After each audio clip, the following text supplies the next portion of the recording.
Hey guys, TCGLover here. Today I'm going to start a new segment called Re-innovating the Evols.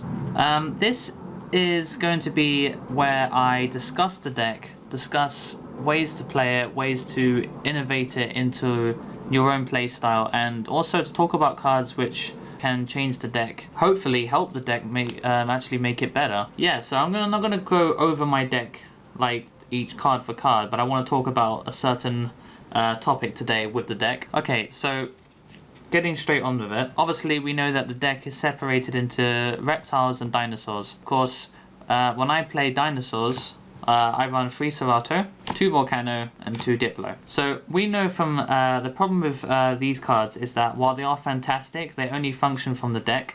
Once you special summon them with an Evotiles effect, they allow you to pop stuff. So that's fantastic, we want that. And of course, to special summon that, that being these guys, we want to use 2 Najasos, 3 Westlows. I was using 2, but fortunately, the deck got a huge consistency boost with 3 Evo Diversity, which you use to get these in your hand. So you don't need to run 3 of these anymore.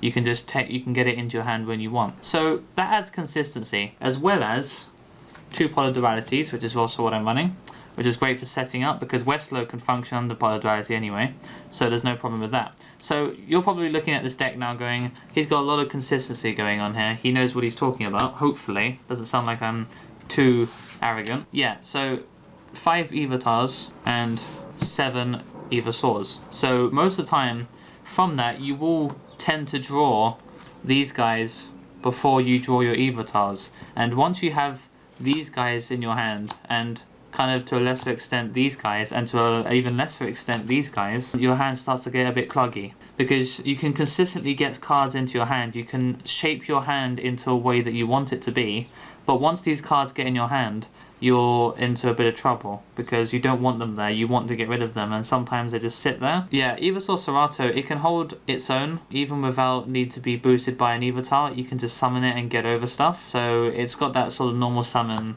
benefit. So that's why I still run 3 of them, but you can easily run 2 of it and it still functions the same way because of Evo Diversity. Think of it like when heroes play like an 8 monster deck and they have like 3 equals and 3 pots of duality and reinforcement of the army. They have all that search power just so they can get to their monsters in their deck. Very, very handy, especially with gate heroes and stuff.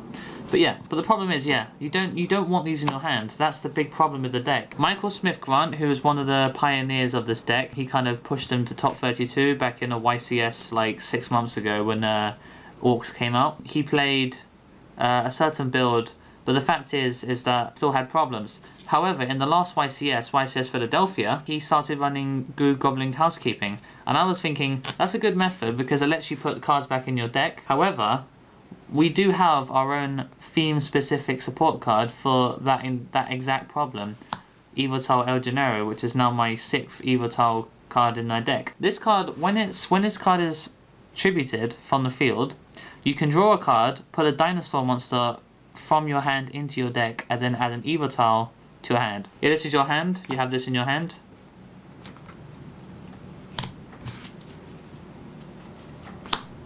This is in your deck.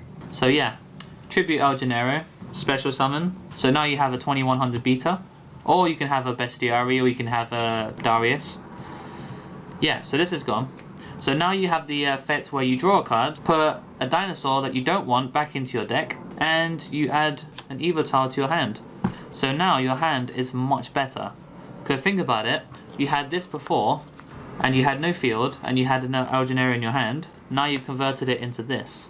And this can be anything. This can be traps, spells, anything. So this can be, you know, your opponent does not know what it is, but they do know that you have this in your hand. And of course, if you have Evo Force again in your hand, then you can set up an Najaso play next turn, instead of searching for this. With that in mind, I don't understand why people don't play this card. I think it's fantastic. As well as, you know, you can find ways to consistently get cards in your hand using Pot, using Diversity, using, I think you can, to an extent, you can use Avarice, you know, it just gets stuff. And obviously Serato, when you special summon it, you can add stuff to your hand when it destroys a monster in battle. So there's all these ways to get stuff in your hand. But of course, that fundamental problem is still there. You can have a hand like this. Oh god, what am I going to do? And if you do open up like that, you're going to lose. Dino Rabbit players who are good can get out of a situation where they open up with 2 Cabazors.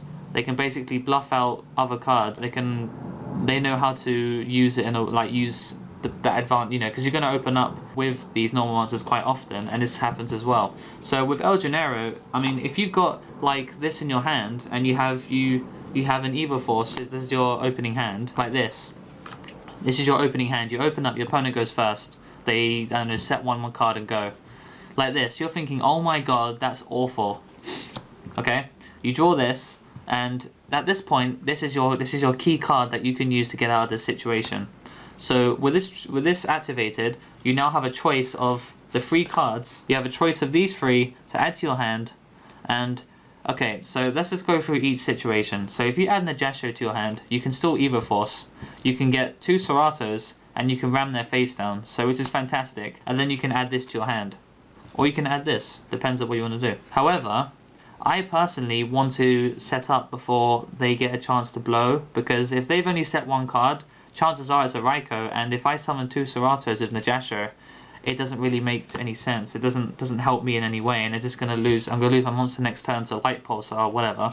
So with that in mind, with this instead, I can do this, summon anything I want, summon Serato, but instead I'm improving my hand, so when they do blow up, I have the perfect cards in my hand to deal with it. So enemy controller, stop their attacks, tribute it, and you know, whatever I want to do. However, with this card, as I said, with introducing enemy controller to this situation now, enemy controller works with Yugioh just fine. It works perfect. You tribute it, you take their level 4, you summon them level 4, and then you exceed, or you attack for like 4,000 damage if you take their Thunder King or whatever you want to do. So that's fantastic. Westlow, you can flip it up, summon this, and then you tribute this, and you take them once and do it again. So, but the problem is with El Gennaro, where is my El Gennaro? Yeah, the problem is with El Gennaro, it does not work with enemy controller whatsoever. It has no attack and defense points, so you're going to be stuck if this is the only card in your hand. The deck is very combo orientated, and if you're in top decking mode and you draw this card, then you're going to kill yourself. That's kind of annoying. With that being said, Evols focus. They do best, they thrive when you have hand advantage and you have plays that you can do, just like Insectors. And if you go top decking mode, they have a better top deck, but they still need to set up, but this deck doesn't. So that's a that's a difference. And also with Dolka coming out in the tins now, which has almost been confirmed, I think MKL40 confirmed it or whatever, the deck is now really viable and really fun to play for cheap people. You don't have to spend £40 to get a Dolka now. That's my first segment, Re-innovating the Evols. This card is really fantastic.